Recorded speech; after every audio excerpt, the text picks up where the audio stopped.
해법을 찾는 토론 이슈엔 직설 시작하겠습니다. 오세훈 서울시장과 정부 사이에 부동산 정책을 둘러싼 삿바 싸움이 본격화되고 있습니다. 공급을 늘려서 집값을 잡겠다는 목표는 같지만 이 공공 주도냐, 민간 확대냐를 두고 이견을 보이고 있는 건데요. 부동산 시장이 불안정해지면 결국 피해는 국민에게 돌아가는 것이겠죠. 그만큼 신중한 접근이 필요하기 때문에 오늘 이 시간 함께 지켜보시면 좋을 것 같습니다.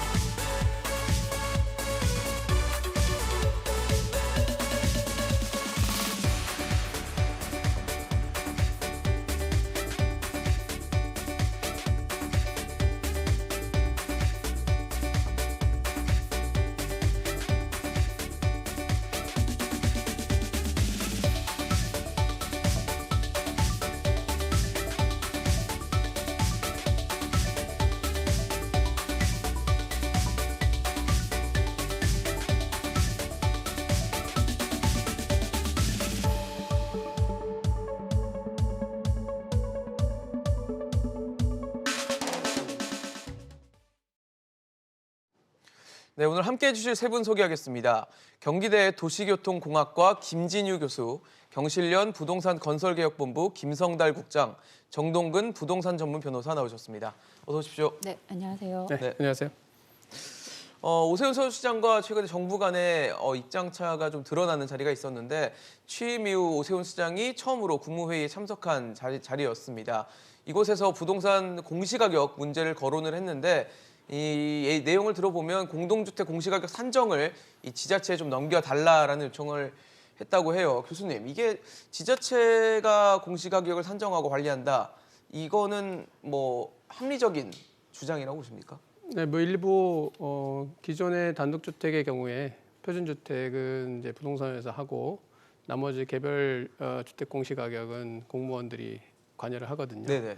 그런데 뭐 공무원들한테 이제 일부 검토할 수 있는 기회를 준다 하더라도 근본적으로는 해결되기 어렵다고 봅니다. 왜냐하면 단독주택의 경우에도 개별 단독주택 공시가격이 현실과 맞지 않는 경우라든가 예. 균형이 맞지 않는 경우가 상당수 있기 때문에 이 문제는 그런 문제라기보다는 실제 공시가격을 산정하는 과정에서 투입되는 인력이라든가 그다음에 시간이라든가 네. 그 검토 과정이 정밀하지 않기 때문에 발생하는 거라서 프롭테크라든지 이런 AI, 뭐 자동 평가라든지 이런 AVM 네. 이러한 그 최첨단 기술을 사용을 해서 해결하려고 노력하는 것이 더 바람직하다고 생각이 됩니다. 그럼 그럴 어떤 시스템이 갖춰지는 게 더 먼저라고 보시는 건가요? 그렇죠. 예. 국장님은 네. 어떻게 보세요? 그 공시가격 제도가 이제 1990년부터 도입이 돼서 예. 국토부 주도로 거의 30년 이상 이제 결정돼서 발표되어 왔는데 네네. 문제가 많다는 지적이 매년 계속 뭐 있었습니다. 시끌시끌하잖아요. 예, 공정하냐, 투명하냐, 정확하냐 네. 이런 면에서 다 부합하지 않기 때문에 문제 제기가 돼 있었음에도 불구하고 국토부가 이 부분을 제대로 개선하지 않았다라는 것에 대해 국민들이 지금 엄청 이제 분노하시는 거거든요. 네. 그런 상황에서 또 이제 지자체가 이 부분에 대해서 하는 것은 저는 맞다라고 봅니다. 저희도 국토부가 계속해서 독점적으로 깜깜이 산정하다 보니까 이 문제가 더 개선되지 않다라는 문제의식이 있습니다. 그래서 예. 지자체장들한테 나눠주면 그 안에서 선의의 경쟁도 일어날 수 있고 투명성도 당연히 더 지금보다는 보완될 수 있을 것이다. 이렇게 보여져서요. 네. 이번에 좀 그런 부분에 대해서는 좀 국회 차원에서도 제대로 된 논의가 좀 진전이 있었으면 하는 바람입니다. 지금 사실 국장님도 지적을 해주셨던 것처럼 뭐 투명하냐 정확하냐 이 문제가 사실 문제가 됐고 특히 올해 얘기가 많이 됐던 거는 공시가격 특히 공동주택 공시가격이 많이 올랐거든요. 네. 예년에 비해 많이 올리다 보니까 이거 제대로 한 거 맞아에 대한 근본적인 의문을 던지시는 것 같아요. 예, 그 저는 이번 그 공시가격 산정하는 과정에서 국토부가 자기 통계의 모순에 빠졌다고 생각을 합니다. 모순에. 왜냐하면 공시가격은 집값이 오르면 당연히 오를 수밖에 없습니다. 그렇죠. 그래서 집값이 많이 올랐다. 문재인 정부에서 여러 통계가 80% 수준으로 올랐다라는 통계들이 나오고 있거든요. 네. 근데 국토부 자료에는 그렇지 않습니다. 국토부가 2019년에 대통령이 집값이 하향 안정화되어 있다. 어떤 통계를 갖고 하시는 거냐 봤더니 국토부에서는 집값 통계가 3년 차에 14% 서울 아파트 값이 네. 지금 4년 차에도 서울 아파트 값이 17% 올랐다고 얘기하고 계세요. 그런데 어떻게 서울 공동주택 공시가격만 1년 동안 20% 가까이 올렸느냐. 이게 지금 정부가 유리할 때는 통계를 낮추고 세금 거둘 때는 더 많이 올려서 네. 국민들에게 부담을 주는 거 아니냐라는 비판이 당연히 나올 수밖에 없는 상황이 됐습니다.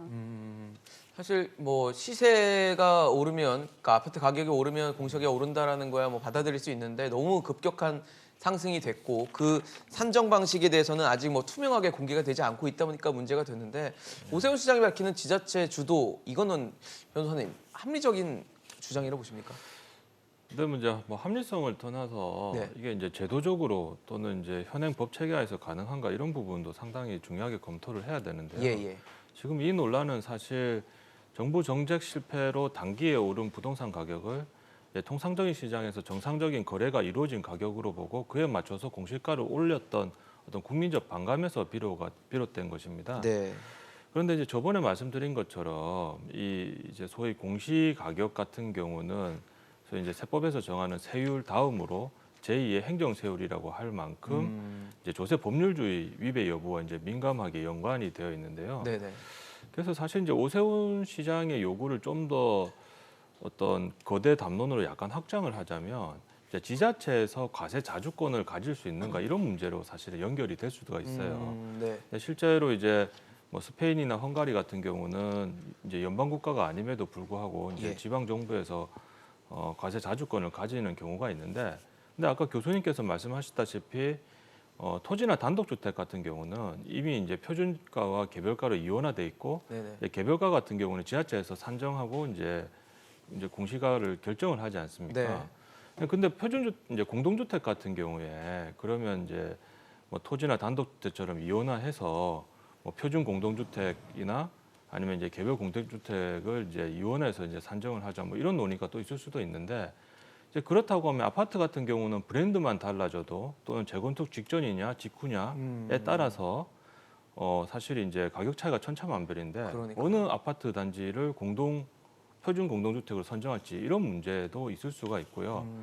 그렇다면 이제 그게 아니라 그러면 표준과 개별 이원화로 구분하지 않고 그냥 단순히 이제 지금 국토부에서 전수조사하는 거를 이제 각 지자체별로 나눠 가지고 이제 자체적으로 산정하게 할 수 있는 방안도 한번 검토해 볼 수는 있는데, 이제 그렇게 된다면 저번에 말씀드린 것처럼 어떤 형평성 문제 네. 그리고 이제 지자체의 어떤 선거를 위한 과도한 이제 파퓰리즘으로 또 연결될 우려도 있습니다. 그래서 이제 제 개인적인 생각은 지금의 이제 법 체계 하에서 어느 정도 이제 지방세 자체도 지금은 이제 조세 법률주의의 대상이 되는 이제 조세 중에 하나고, 네. 이제 그런 관점에서 본다면 지자체가 국토부의 그 공시가격을 산정 결정함에 있어서 참여하는 프로세스를 만드는 정도는 가능하겠지만 독자적으로 소위 이제 제2의 행정세율이라고 불리는 어떤 공시가를 자체적으로 결정하고 공시를 한다는 부분에서는 조금 무리가 있지 않을까. 저는 그렇게 생각합니다.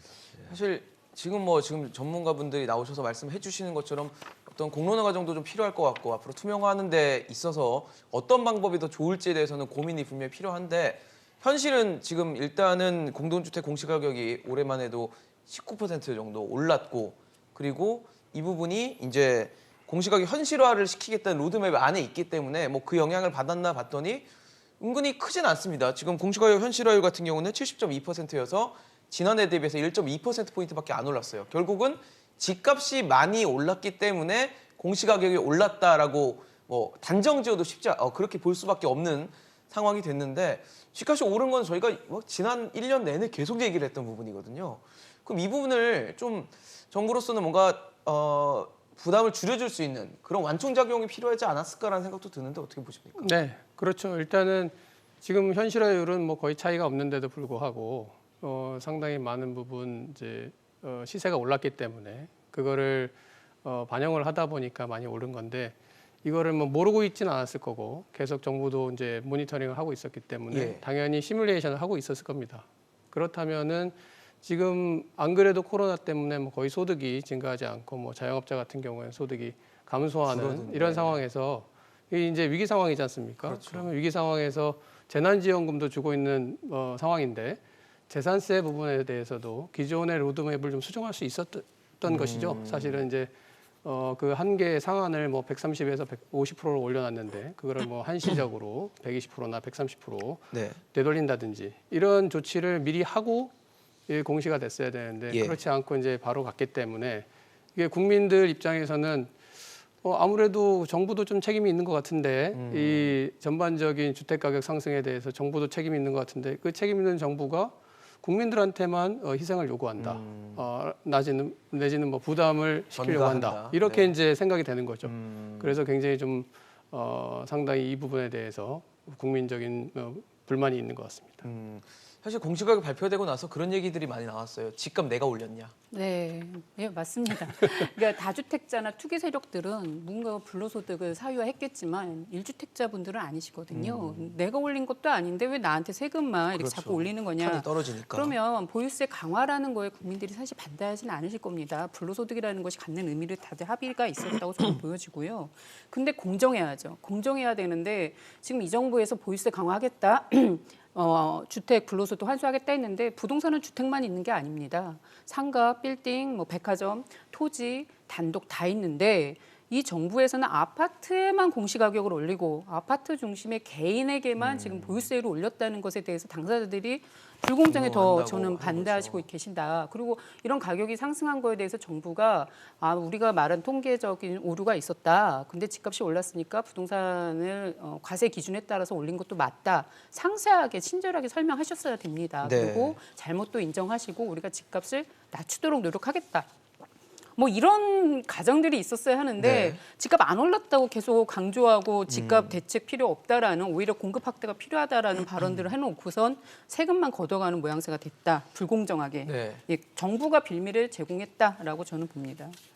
사실 홍남기 경제부총리가 이 국무회의 자리에서 그런 얘기를 했습니다. 일부 지자체가 문제 제기한 부분은 사실 잘못된 사실관계에서 비롯된 것이다. 뭐 어제 국토부가 이번에 그 서초구하고 네. 제주도지사께서 이거에 대한 오류에 대한 말씀을 하시고 나서 거기에 대한 해명 자료를 냈습니다만 그 건건이 어떻게 들여다보면 사실 국민들이 다 이제 그 관련 산정 과정을 좀 들여다볼 필요는 있겠다. 왜냐하면 서로 해석이 다르시니까 실거래도 그게 실거래가 맞냐 네네. 아니냐 이런 논란도 있었고 뭐 같은 층이라도 다 다른 게 시세다라고 하시는데 정작 그럼 정부가 국토부가 감정원을 통해서 산정한 그 가격은 정확한지 어떤 과정을 통해서 그럼 산정이 된 건지 세부 내역을 공개하면 되는 부분이거든요. 우리 국민들에게 동의를 구해야 되는 거죠. 근데 사실 그런 것들에 대해서는 국토부는 뭐 주장만 했을 뿐이지 여전히 세부 자료를 공개하고 있지 않기 때문에 좀 논란이 더 커지지 않을까 생각하고 있습니다. 지금 사실 저희 화면에도 나가고 있었지만 그 홍남기 경제부총리는 어쨌든 법에 근거를 해서 전수조사를 했고 일부의 지적은 뭐 잘못된 사실관계에서 비롯된 것이다라는 얘기를 들어보면 정부는 나름대로 합리적으로 했다는 지금 주장을 하는 거거든요, 변호사님. 네. 근데 이제 지금 뭐 조사 자체가 뭐 투명한 절차에 의해서 조사가 되고 산정이 됐냐? 사실 이제 이런 부분에서 또 그에 따른 결과로서 세부담이 실질적으로 가중이 됐냐, 뭐 아니면 별 차이가 없느냐 이런 논의 쪽으로 사람들이 많이 생각을 하는데 예. 사실 뭐 이제 국가주택 위주로 이제 공시가 현실화를 추진을 했지만 그러면서 이제 정부 자체에서도 또 이제 중저가 아파트에 대한 보유자에 대한 세부담을 덜어주기 위해서 뭐 이제 세율을 조금 인하를 하고 네. 특히 건보료 같은 경우에는 뭐 최대 500만 원 한도 내에서 이제 재산 공제까지 해줬던 배려 정책을 썼던 거는 뭐 인정을 합니다. 그런데 이제 이에 대해서 국민들도 뭐 그러면 이제 그 실질적으로 부담이 되냐, 뭐 또 부담이 되지 않느냐, 그리고 뭐 이제 은퇴자의 경우에는 뭐 사실상 추가 소득이 없는데 부담이 가중되는 것이냐 이런 논란은 있는데 이제 장기적인 관점에서 부담이 되는 것은 이제 대부분의 전문가들이 이제 공통적으로 인식을 하고 있는 부분이고, 근데 저는 이제 그런 이제 경제적인 부담 여부의 문제뿐만 아니라 네. 이게 국민 정서적인 어떤 반발에 기초한 어떤 반응이 더 주된 어떤 포인트라고 봐요. 이제 왜냐하면요, 이게 사람들이 이제 보유세가 장기적으로 인상될 것이라는 두려움은 사실 집값이 떨어지지 않을 것이라는 두려움이 전제가 돼 있는 겁니다. 지금 예를 들어서 정부가 이제 시세에 맞게 공시가를 현실화하겠다고 했는데 네. 만약 집값이 떨어지면 떨어진 집값에 대해서 90%로 현실화되겠죠. 그래서 정부가 정말 집값을 잡을 생각이 있다고 하고 그 집값을 잡을 자신이 있었다고 하면 공시가를 서둘러 올릴 필요가 없겠죠. 왜? 정부 예상대로 곧 집값이 떨어질 것이니까. 집값이 안정화되면 어차피 공시가격도 안정화될 그래서 것이니까. 그 본질은 향후 집값이 계속 떨어지지 않고 예. 경우에 따라서는 더 오를 수도 있을 것이다라는 국민적인 어떤 그 불안감이 사실 전제가 돼 있는 겁니다. 근데 이제 이번 정부의 어떤 부동산 정책을 평가를 하자면 저는 소위 말해서 이제 두더지 잡기라는 표현을 좀 쓰고 싶은데 네. 이제 왜 그런 표현을 쓰냐고 하면 이제 풍선 효과라는 두더지가 나타나면 일단 네. 그 두더지부터 잡고 치죠. 들어갑니다. 네. 그러면 또 다른 풍선 효과라는 두더지가 튀어나옵니다. 그렇죠. 그러면 왜 두더지가 계속 튀어나오는지에 대해서 근본적인 성찰을 해야 되는데 그 부분에 대한 성찰은 전혀 이루어지지 않은 상태에서 시기만 급급하다는 표면적인 거군요. 현상을 수요억제 정책으로 계속 눌러왔다는 말이죠. 그래서 지금 국민들이 내가 투기 세력이냐, 내가 집값 올렸냐, 실제로 또 자가 소유자 입장에서도 내가 자가 소유자지만 국가에 월세 내고 산다. 그 월세가 바로 보유세라는 겁니다. 이제 그런 정도로 이제 예. 반응을 보이고 있는데 이제 그렇다고 하면 단기에 이렇게 부동산 정책 실패로 오른 부동산 가격을 적정 가격으로 봐야 할지에 대한 근본적인 고민은 한번 있어야 될 것으로 보이고 무엇보다도 이제 이런 부분에서 대한 정서적 반발이 크겠죠. 이제 24번 정책 실패했는데 25번째는 성공할까? 이제 소위 이제 영화 친구에서 장동건 씨의 표현을 빌리자면 네. 이제 국가한테 이렇게 얘기하는 거죠. 고마해라 많이 묻다 아이가. 24번 먹었다 아이가. 이런 네. 식으로까지 이제 우스갯소리로 표현을 한단 말입니다. 그래서 이제 이런 부분에 대한 국민적 정서에 대한 어떤 헤아림이나 고려가 좀 부족해서 사실상 이런 이제 반응이 나왔다. 이제 저는 그렇게 보고 있는 거죠. 사실 이번 4.7 재보궐선거가 끝나고 나서 여당 쪽에서도 반성한다, 죄송하다, 송구한다라는 얘기를 쓰면서 앞으로 쇄신하겠다는 의지를 드러내긴 했습니다만 과연 이게 어떻게 행동으로 또 이어질지는 또 의문인 상황인데 현재 오세훈 시장이 앞서 이 공시가격 재조사하겠다, 다시 조사해 보겠다라고 했고 문제는 조사는 했는데 만약에 국토부가 반영을 해서 공시가격이 수정될 것인가는 또 별개의 얘기거든요. 다시 할수 수정되기는 있다고 어렵겠죠. 수정은 네. 어렵다고 보세요? 네. 일단은 이 공시가격이 발표가 되는 과정에서 나름 법적인 절차를 다 거쳤고 형식적인 절차는 당위성을 다 다 거쳤다고 보시는 당위성을 거군요. 갖추었기 때문에 그걸 이제 부정하기는 쉽지 않을 거라고 보고요. 원래도 규정상 개인이 이제 내 주택의 공시가격에 문제가 있다라고 이의 신청을 할 수는 있지만 예. 지자체가 그것에 대해서 뭐 전반적으로 서울시의 공시가격에 문제가 있으니 이걸 다시 재산정해 주시오 이런 이제 절차가 없기 때문에 그렇게 하기는 어렵죠. 그리고 이제 공시가격이 이미 공시가 되면 이의 신청과 조율 과정을 거쳐서 완전히 확정이 된 상태에서는 그 다음에 보상 평가라든가 뭐 국민연금이라든가 여러 가지 그 제도에 그렇죠. 다 맞춰서 기준이 되기 수정되죠. 때문에 예. 그거를 이제 재산정하는 과정이 다시 들어가게 되면 3, 4개월 이상 뒤로 이제 밀리는 미뤄지게 거죠, 되죠. 또. 그렇게 되면 그 뒤에 있는 것들이 다 영향을 받기 때문에 그렇게 하기는 어려울 것이라고 저는 보고요. 그것도 바람직하지도 않다고 봅니다. 일단은 공시가격이 이제 공시가 됐으면 그것에 대해서 개인들이 느끼는 문제점에 대해서 이의 신청을 하고 지금 이의 신청률이 상당히 작년도에 매우 높았는데 네네. 받아들여지는 율이 되게 낮았다고 뭐 2% 내외라고 하더라고요. 보고가 되고 있는데 네. 지금도 아마 그럴지도 모르겠습니다만 이제는 좀 태도가 바뀌겠죠. 이제 그러한 불공정성에 대한 국민적인 분노가 있기 때문에 그런 부분을 감안해서 그 이의 신청자들에 대해서 면밀하게 검토를 해서 그때는 이제 지자체에 있는 전문가들도 같이 참여를 하면 좋겠죠. 예. 그래서 결정을 한 다음에 결국에는 그 다음 스텝으로 이제 각 지자체에서 세율 조정이라든가 이런 걸 과거에 이제 하겠죠. 강남구청에서 서초구청에서 했지 않습니까?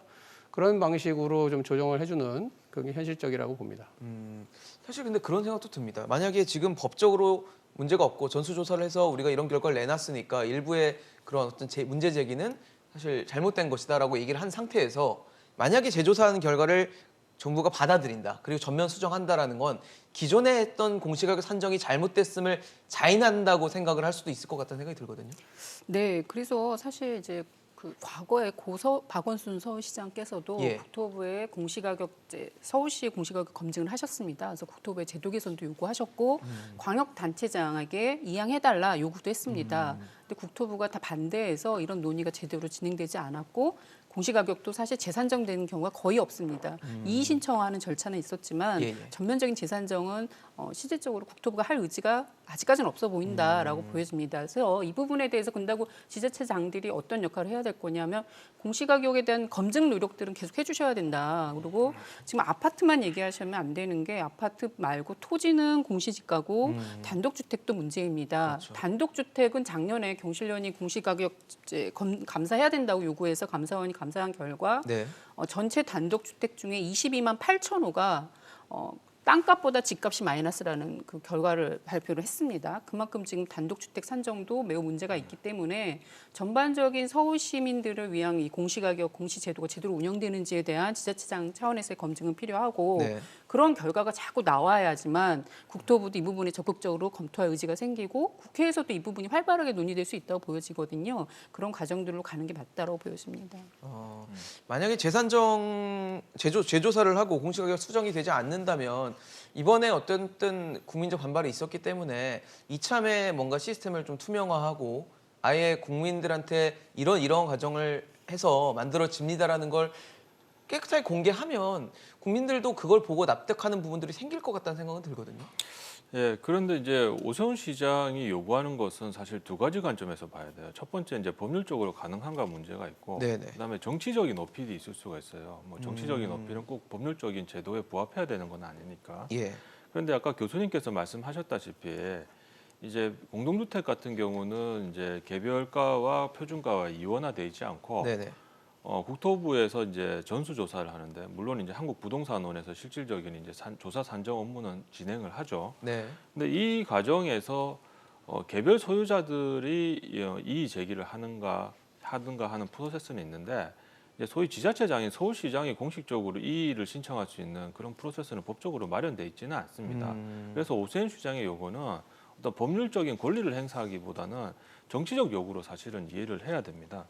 그런데 이제 정치적 측면에서 과연 그러면 국토부에서 오세훈 시장의 요구를 받아들일 수 있는가라는 부분에 대해서는 저는 굉장히 회의적이에요. 왜냐하면요, 이게 단순히 이제 공시가 산정이 산술적으로 적정했냐라는 문제를 이미 넘어선 문제고, 이게 이제 그동안 부동산 정책의 과오를 정부가 인정할 것이냐, 나아가서는 공공이냐 민간이냐, 수요 억제냐, 공급 확대 정책이냐라는 어떤 정치 패러다임의 충돌 문제까지 이제 사실은 내포하고 있는 문제이기 때문에 네.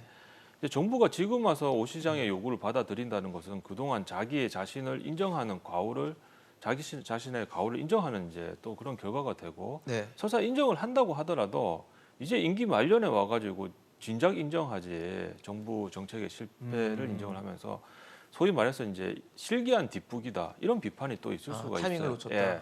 그러니까 이제 이런 어떤 정부의 국토부의 수용 여부가 사실은 향후 이어질 대선 내지는 지금 보궐선거지 않습니까? 1년 후에 오세훈 시장의 어떤 이제 지방선거도 선거까지 열리겠죠. 영향을 미칠 수 예. 있기 때문에 이제 오세훈 시장의 요구를 수용할 가능성은 이제 없어 보입니다. 낮다, 예. 없다, 없어 보인다까지 표현을 해주셨네요. 예. 그 정도로 굉장히 희박한 가능성을 예측을 하고 계신 상황인데 일단 지금 말씀을 드리고 있는 공시가격도 이번 논란이 되고 있는 주도적인 포인트이기도 하고 최근에 또 논란이 됐던 게 이제 재건축 재개발 규제 완화입니다. 오세훈 시장은 규제를 완화하겠다라고 이미 시장 선거 때부터 누누이 강조를 해왔고 정부는 이런 측면보다는 그러니까 공공 주도의 공급 방향으로만 추진해 나가겠다라는 계획인데 오세훈 시장 그런 얘기했어요. 이제 일주일 내내 시동을 걸겠다, 속도를 내겠다라고 했지만 나중에 시장이 되고 나서는 그런 얘기를 했더라고요. 의지의 표현이었다. 너무 갑자기 추진을 했을 때 집값을 자극해서 시민들에게 오히려 누를 끼칠 수 있다라는 얘기를 했어요. 참 뭐 어려운 문제라는 걸 어떻게 보면 인정한 거기도 한데 이걸 어떻게 봐야 될까요? 네, 뭐 제가 보기에는 지금 판단이 맞다고 봅니다. 그러니까 실질적으로 우리가 밀어붙이고자 한다면 예. 서울시 도시계획위원회는 이제 매월 1주차하고 3주차에 이루어지거든요. 네네. 그러니까 뭐 마음만 먹는다면 1, 2주 만에도 올릴 수가 있죠. 이거는 이제 계류된 거기 때문에 새로 신규로 상정하는 게 아니기 때문에. 예. 그렇지만 그렇게 했을 때 나타나는 그 역효과를 과연 감당할 수 있을 것이냐. 그래서 지금 이제 기다리고 있는 많은 재건축 단지나 재개발 단지가 조합들이 있죠. 예, 이것을 바라보고 우리 계류돼 있는 거 다 상정을 해서 통과를 시켜달라. 뭐 재건축 규제 중에 특히 층고 규제라든가 이런 걸 다 풀어달라고 했을 네. 때 그걸 대규모로 했을 때 그 나타나는 부정적인 현상, 예를 들어서 이주 수요 때문에 주변 집값이 굉장히 상승한다든지 재건축 기대감 때문에 그 노후주택의 가격을 중심으로 해서 급격하게 가격이 오른다든지 했을 때 그걸 과연 감당할 수 있을 것이냐. 감당하기 어렵기 때문에 현실적으로는 굉장히 급한 지역부터 상당히 물리적인 노후도가 높은 지역부터 해서 특히 뭐 강북 지역처럼 주거 환경이 열악한 지역부터 해서 천천히 이것을 이제 풀어나가는 그런 해법이 합리적이라고 생각이 되고 그런 것을 이제 판단을 한 것이라고 봅니다. 뭐 오세훈 시장이 나름대로 합리적인 판단을 했다라고 말씀을 주셨거든요. 네, 오세훈 시장이 공약으로 재건축 규제 혁파를 내세우셨는데 사실은 그거는 정말 지금 서울 시민들의 주거 불안 해소에는 부합하지 않는다라고 보여집니다. 개발하면 집값 상승 불가피하거든요. 그래서 그런 부분에 대해서 어제 최근 인터뷰에서도 신중해야 된다라고 말씀하신 거는 뭐 그나마 좀 바람직하다고 보여지고요. 예. 그다음에 오히려 오세훈 시장이 해야 될 일은 이런 규제 혁파가 아니라 서울 시민들의 집값 안정을 위해서 공공이 해야 될 역할들을 조금 더 솔선수범해 주시면 좋겠다. 지금 서울시도 SH라는 공기업이 있는데 네. SH가 주거 안정을 위해서 무엇을 했냐라는 비판이 많습니다. 그렇죠. 여러 가지 권한, 뭐 강제 수용권, 용도 변경, 독점 개발 특권 줬더니 땅 장사, 집 장사에서 배만 불렸다는 비판도 했고 그런 부분에 대해서 오세훈 시장은 과거 서울시장 시절에 그런 것들에 대해서 하지 않겠다고 선언한 적이 있으시거든요. 네네. 집값 안정의 역할을 해주겠다.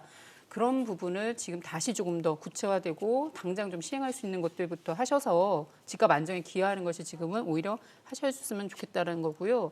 뭐 민간 규제 완화는 사실 서울시의 노력만으로 되지도 않습니다. 말씀하신 관련 법의 필요하죠. 개정, 시의회, 지자체장들의 다 협업이 필요한 거기 때문에 이 부분에 대해서는 뭐 당장 시행하기도 쉽지 않고 바람직하지도 않다 보여집니다. 사실 이 오세훈 시장이 내세웠던 규제 완화 지금 5가지 정도 저희도 보내드렸는데 35층 높이 제한이나 용적률 완화, 뭐 재개발 구역 지정 등 각종 뭐 완화 정책에 대한 방향성은 있는데 이게 제대로 될 것인가에 대해서도 사실 시장이 되기 전부터도 얘기가 있었거든요. 변호사님 보시기에는 어떠세요?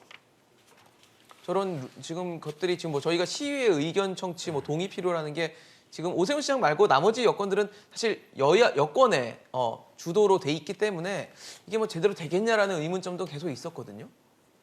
네, 이제 지금 이제 국장님께서도 말씀을 잘 해주셨는데 사실 이제 이게 뭐 또 서울시의 집값 문제는 이제 경제적으로 봤을 때 또 이게 꼭 서울시만으로 해결할 수 있다는 것은 사실 불가능하고요. 저번에 말씀드린 것처럼 이제 경기도까지 이제 확장을 해야 되는 부분도 있고 나아가 국토의 균형 발전까지 고려를 해야 되고 더 나아가면 이제 소위 말해서 이제 정부가 어느 정도 확장 정책을 쓸 것이냐, 시중에 그러면 기준금리는 어느 정도 설정할 것이냐 이런 것까지 다 맞물려서 유기적으로 결정이 되는 것이지 당장 이제 수요 억제기냐 공급 정책이냐 이런 것이 미시적으로는 조금 효과가 있을 수 있을지언정 근본적인 이제 해결책은 될 수 없다라고 봅니다. 그런데 아까 이제 국장님 말씀하신 것처럼 이게 오세훈 시장이 단독으로 할 수 있는 영역이 있고 이제 상위 단계에서 국회 영역 또는 이제 정부의 서울시 영역도 있을 이제 의회 영역 이런 부분에서 도움을 받아야 될 부분이 있습니다. 예를 들어서 법을 개정을 하려면 당연히 이제 국회의 국회를, 도움을 받아야 네. 될 것이고 조례를 개정하려면 이제 서울시 의회의 도움을 받아야 되는데 지금 당장은 이제 의회 내지는 또 이제 국회 모두 이제 민주당이 장악을 하고 있기 때문에 이제 오세훈 시장의 정책에 비협조적으로 나올 수 있어요. 그래서 뭐 최근 언론에 보도되는 거 봤을 때 층고 제한이라든가 네. 또는 이제 뭐 토지거래 허가제 이런 것들은 이제 뭐 조례 개정이나 이런 거 필요 없이 단독으로 이제 오세훈 시장이 결정을 해서 시행을 할 수 있는 부분이기 때문에 아마 네. 그런 쪽으로 좀 돌파구를 찾는 것 같은데 근데 저는 이제 이 부분에 대해서 좀 오세훈 시장에게 뭐 개인적으로 드리고 싶은 말씀이 있는데 어차피 오세훈 시장이 집값을 잡기 위해서 주도적으로 내놓은 정책은 이제 공급을 확대해서 그나마 어떤 이제 가격을 낮추겠다 이런 부분에 포커스를 맞추고 있어요. 그런데 그 효과는 아무리 빨라도 5년입니다. 저는 솔직히 말씀드리면 5년도 좀 빨라 보이기는 한데 네네네. 그런데 지금 오세훈 시장의 어떤 정책에 대한 어떤 대외적 공포로 인해서 단기에 그 이제 그 저건축 아파트가 이제 상승하는 거는 효과가 단기에 나타나요. 그러면 오세훈 시장이 이제 4년짜리 선거에서 만약에 당선이 되었다고 하면 그나마 내가 1, 2년만 조금 이렇게 뭐 부작용을 감수하더라도 3, 4년 후에는 내가 효과로서 내가 어느 정도 인정을 받을 수 있는데 네. 어차피 1년 후에 재선을 해야 되는 입장이란 그렇죠. 말이에요. 그런 입장에서는 단기에 이제 나타나는 부작용이 굉장히 정치적으로 압박이 될 것 같습니다. 이제 그래서 이제 뭐 나중에 나오겠지만 이와 관련해서 이제 토지거래 허가제로 이제 공급 확대 정책의 보완책으로 쓰겠다라는 이제 말씀까지 하신 것 같은데 이제 그런 부분에서 이제 너무나 정치적 압박을 느껴서 단기에 성과를 내야 된다는 좀 어떤 부담감을 좀 덜었으면 하는 바람이고요. 기본적인 한계는 어느 정도 인정을 해야 되는 부분이 있고 사실 서울시장도 1년 안에 단기에 부동산 가격이 안정될 거라고 기대하지 않습니다. 그래서 이제 본인이 조금 그런 부분에서 부담을 내려놓을 필요가 있다. 저는 이제 그 정도로 말씀드릴 수 있을 것 같습니다. 사실 국무회의에서 문재인 대통령이 그런 얘기를 했거든요. 소통을 많이 해서 각 부처와 서울시가 같은 입장을 가질 수 있게 노력해달라. 결국 결을 같이 해라 뭐 이런 의미로 해석을 할 수 있을 것 같은데 이렇게 봤을 때 과연 오세훈 시장이 내미는 어떤 추진하고 있는 공약들 그런 것들이 잘 이루어질지에 대해서는 여전히 의문이거든요.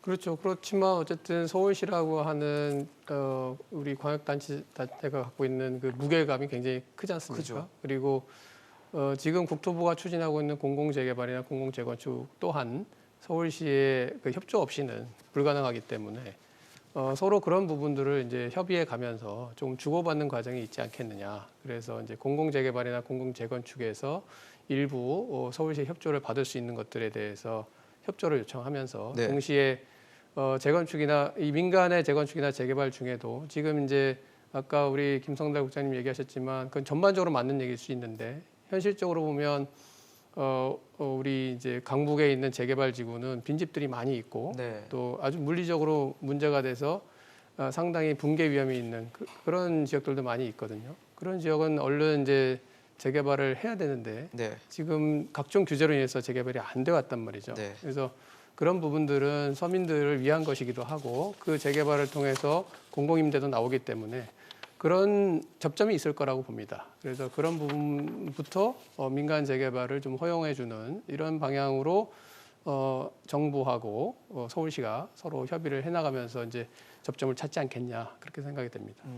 앞서 김성달 부장님 말씀 주셨어요. 집값 만약에 재건축에 대한 기대감이 현실화되는 과정에 있다면 그런 것들이 집값을 올리는 그런 부작용으로 이어질 수 있을 거라고 하시니까 그래서 오세훈 시장도 뭐 그 걱정을 알고 있잖아요. 네. 알고 있어서 앞서 말씀을 주신 이 재건축 재개발 쪽에 토지거래 허가제 쪽을 좀 가동을 시켜서 이걸 좀 눌러보겠다라는 의지인데 이게 뭐 개발 기대감, 그다음에 투기 억제 이런 것들을 가능하게 만들 수 있다 보십니까? 글쎄요, 저는 그 부분의 효과를 이렇게 장담할 수 없다라고 보는 게 이미 국토부도 예. 작년에 5.6 대책을 공공재개발하면서 토지거래 허가구역 지정을 했습니다. 예. 삼성동, 잠실동 일대를. 그런데 그쪽 지역 집값이 떨어지거나 이러진 않았습니다. 그러니까 이제 토지거래 허가 구역이라는 장치가 있긴 하지만 지금의 집값 상승의 기대를 근본적으로 제어하기에는 한계가 있다라고 저는 보여지고요. 오히려 이제 정말 집값에 서울 시민들이 문재인 정부의 가장 큰 실책으로는 집값 상승을 꼽은 만큼 서울시장은 좀 더 다른 모습을 보여줘야 되는데 그게 여야가 경쟁적으로 재개발 재건축을 규제 완화하는 경쟁을 원하지는 않을 것 같습니다. 오히려 이전 정부가 놓쳤던 공공 재개발이 사실은 실질적으로는 공공성은 없음에도 불구하고 그냥 민간 영역에 공기업이 들어가겠다는 것과 다름없다라는 비판이 있거든요. 그럼 공공 재개발을 서울시의 공공 재개발은 무엇인지 SH는 무엇을 해야 되는지에 대한 본연의 역할에 더 충실한 대안을 제시해야 된다. 그게 뭐 집값 안정을 위해서 원가 공개라든지 공공주택을 어떻게 획기적으로 늘릴 것이라든지 네. 저렴한 공공주택을 내놓는 방법들 이런 걸 구체화하는 것들이 훨씬 필요하다고 보여집니다. 네, 저희가 지금 화면에 그림을 보여드리는데 뭐 쉽게 말씀드리면 6개월도 안 되는 기간에 굉장히 많이 집값들이 올랐거든요. 지금 강남에 있는 압구정동에 있는 아파트들 사례를 보여드리는데 참 비싸네요, 진짜. 이거를 요즘 같은 저성장 시대에 뭐 근로소득으로 살 수도 없고 이걸 어떻게든 억제시키는 게 필요해 보이는데 이런 데 있어서 뭐 어떤 토지거래허가제 이런 것들이 가동이 되면 이게 뭐 제 역할을 하겠습니까?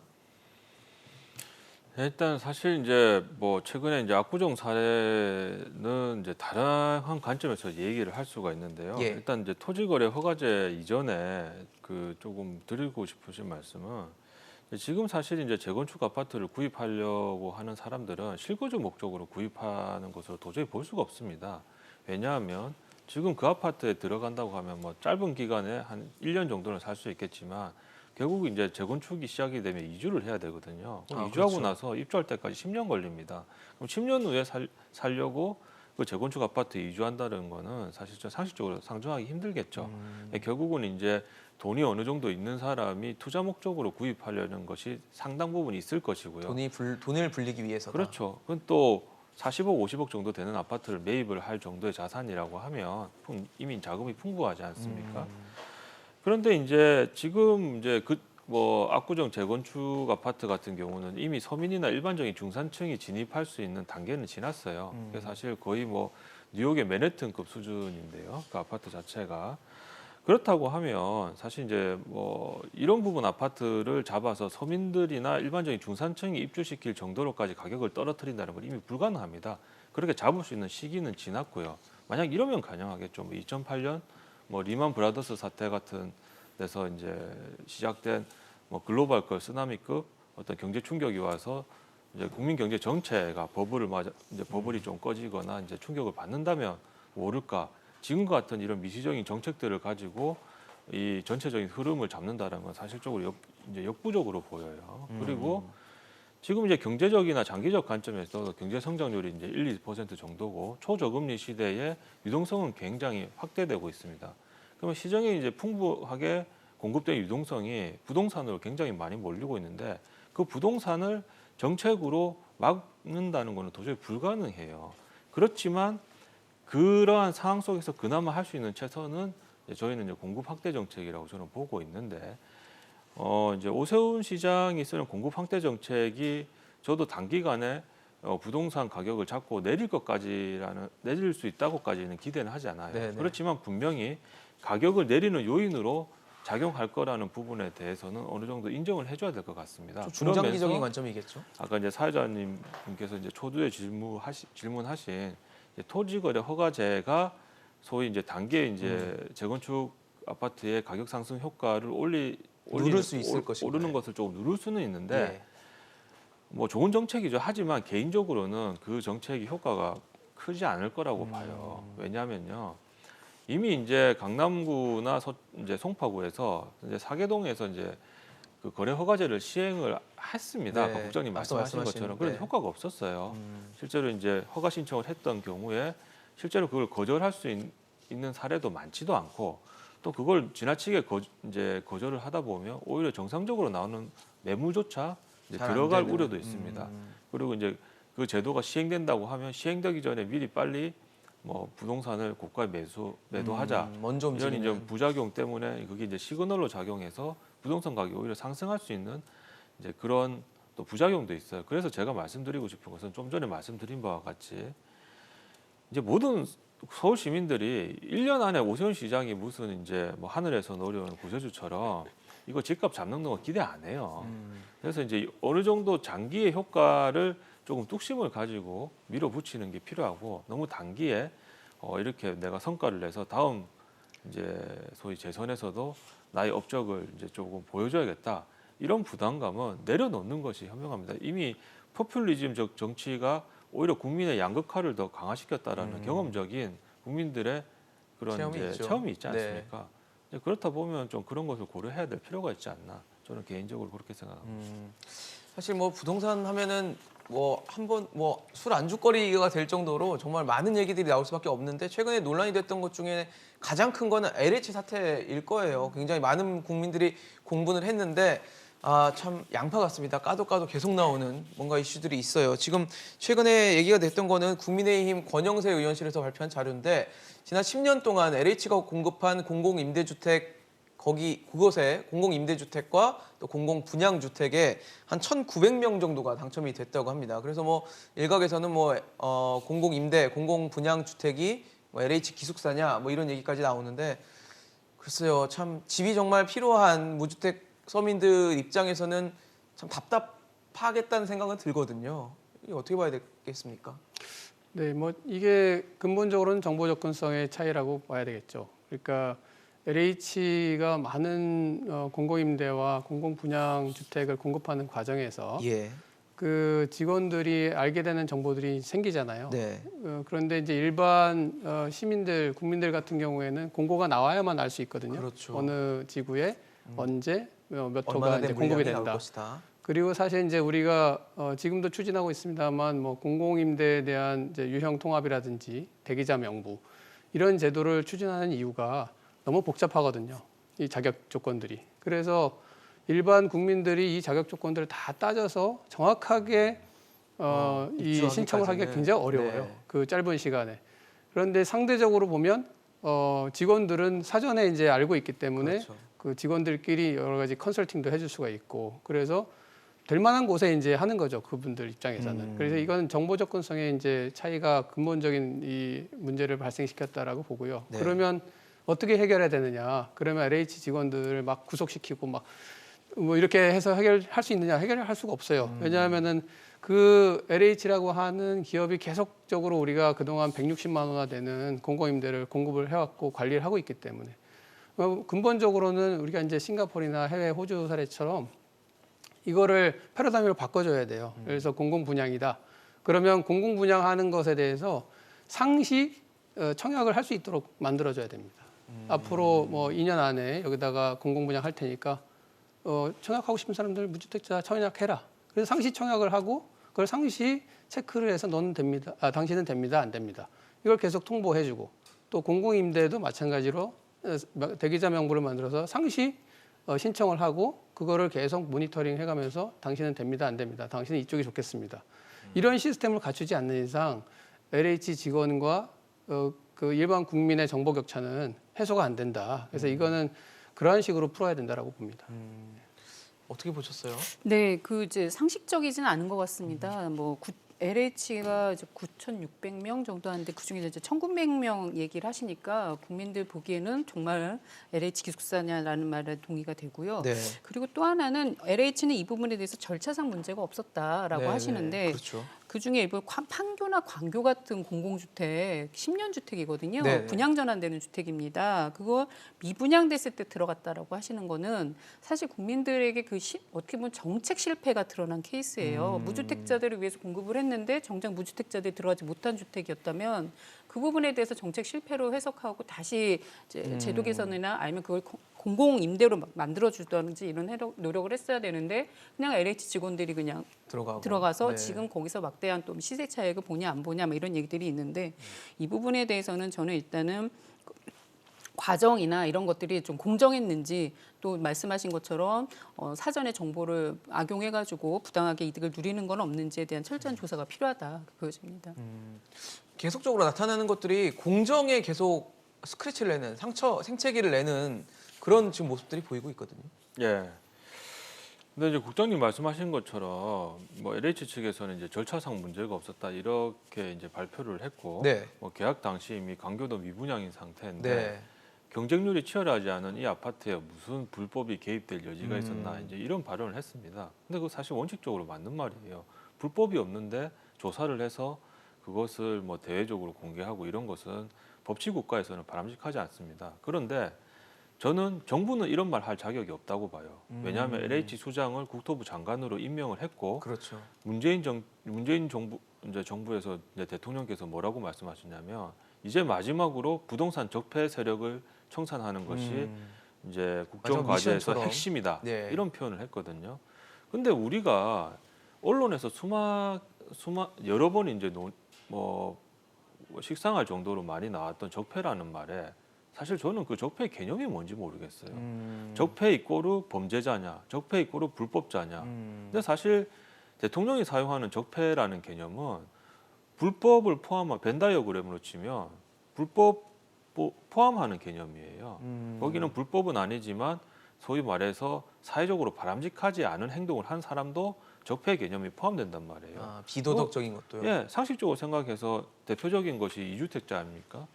주택 두 채 소유하는 건 불법 아니죠. 근데 그렇죠. 그건 이제 문재인 대통령 입장에서는 적폐지 않습니까?